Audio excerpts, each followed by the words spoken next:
Olá pessoal, agora dando continuidade para a determinação das raízes de uma função do segundo grau de uma forma mais facilitada. Veja bem, se as raízes elas forem reais, se estiver dentro dos reais, nós temos um método muito fácil para determinar essas raízes sem passar pela fórmula de Bhaskara. E é isso que eu vou te ensinar agora, tudo bem? Olha só, o que nós vamos ter bem aqui?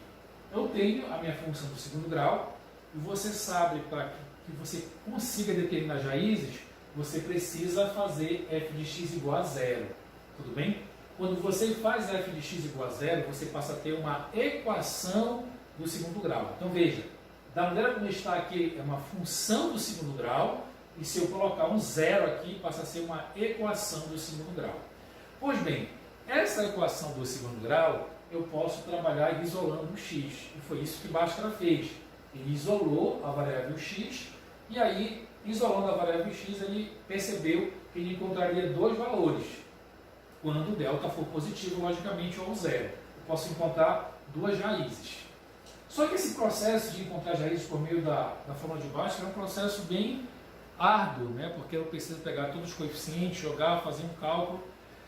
E a proposta que eu vou ter para vocês agora é que, sendo essas raízes reais, nós conseguimos fazer por um processo muito mais simples, sem passar pela fórmula de Bhaskara. E é isso que eu vou te mostrar agora. Então vem comigo. O que eu fiz aqui? Essa expressão que está aqui embaixo, x ao quadrado sx mais p igual a zero, é a mesma expressão de cima, né? Só que eu já coloquei zero aqui e joguei esse zero para cá. O que eu fiz mais? No lugar do a eu coloquei 1, no lugar do b eu coloquei a variável agora s, mas que continua sendo b, e no lugar do c eu coloquei o p. Por que eu fiz essas mudanças todas? Você vai entender agora. Veja bem, eu consigo determinar essas raízes fazendo assim, o seguinte raciocínio. Eu imagino que aqui, no local do b, isso que eu coloquei o s, eu já tenho o resultado da soma entre as duas raízes. Então, eu tenho uma raiz aqui, outra raiz aqui que eu não sei. Mas eu já sei que a soma entre elas dá exatamente o valor que está na frente do x, por isso que eu coloquei S de soma, só que apenas com um sinal trocado. Eu tenho que apenas imaginar o sinal trocado, mas a soma já está aqui. Só que veja bem, a soma entre dois valores, eu poderia ter combinações, várias combinações, na verdade. Então, só o simples fato de saber a soma não seria informação suficiente para me determinar essas raízes. Aí vem o segundo passo, que é a questão do P. Então, o P, que está fazendo aqui o papel do meu coeficiente independente, que seria o nosso C, ele já é o produto entre essas duas raízes. Então, tem uma raiz aqui, outra raiz aqui. O produto entre elas aparece um resultado direto com o valor que está isolado aqui. E sem trocar o sinal, com o mesmo sinal, por isso que eu coloquei um sinal de mais aqui. Não precisa trocar o sinal. Então, aí, ó, eu já tenho duas informações. Eu já tenho o resultado da soma entre duas raízes e tenho o resultado do produto entre as duas raízes simplesmente olhando para os coeficientes. E aí essas duas informações de ter o valor da soma, o resultado da soma e o resultado do produto faz com que eu chegue no resultado das raízes, de uma forma parece que mágica. Então como é que isso acontece? Veja bem, a soma entre as duas raízes, ela tem que dar exatamente o S, só que com o sinal trocado, por isso que tem esse menos aqui. Por exemplo, se aqui tiver mais, então eu coloco menos e vai tornar menos. Se aqui esse S vier menos, então eu multiplico por menos e aí eu faço a troca do sinal. Então esse menos na frente ele significa dizer apenas que você está trocando o próprio sinal que já vem aqui nesse S. Tudo bem? E no caso aqui do produto entre as raízes, você não precisa trocar o sinal, por isso que eu trouxe o próprio P.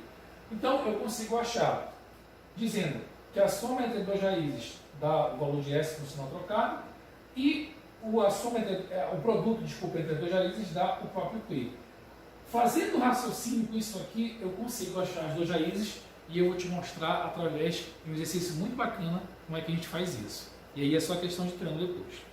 Antes disso, porém, eu queria ver contigo uma seguinte questão. Tu vê que eu sumi com A. Na verdade, eu considerei esse A uma unidade. Isso foi para facilitar o entendimento do que a gente tinha feito. A pergunta é, eu só posso fazer esse processo quando A for igual a 1? A resposta é não. O A pode ser qualquer valor. Então, nesse sentido, eu poderia trazer de volta para cá o coeficiente A, tá certo? E aí, como é que ficaria essa minha expressão aqui agora? Muito fácil. Agora, a minha soma vai ser menos S, que é o valor que está aqui, sobre o coeficiente A. E o meu produto, idem, vai ser o produto sobre o coeficiente A. Pronto. Agora os senhores têm uma generalização da fórmula para determinar as raízes através da soma e do produto. Tudo bem? Então, esse A pode ser qualquer valor. Tudo bem? Você só tem que se lembrar que no final, se o A for diferente de 1, você precisa dividir aqui, ó, porque no caso eu considerei 1. Então, S dividido por 1 dava 1. P dividido por 1 também dava 1. Agora, eu estou te ensinando a calcular para todo e qualquer A que vem aqui. Pode ser positivo, pode ser negativo. Logicamente que isso não pode dar zero. Nós já vimos isso. O porquê disso? Até porque se fosse zero, daria uma divisão por zero e daria indeterminação nessa divisão. Tudo bem? Então, sendo o A positivo ou A negativo, você simplesmente coloca ele aqui embaixo dividindo. E aí você vai dizer agora, ó, que a soma entre dois números, entre as duas raízes que você quer encontrar, vai dar o valor que está aqui na frente do x, com o sinal trocado, sobre o A. E o produto entre essas duas raízes que você quer determinar vai dar o valor do coeficiente dependente, que é o P, sobre o A.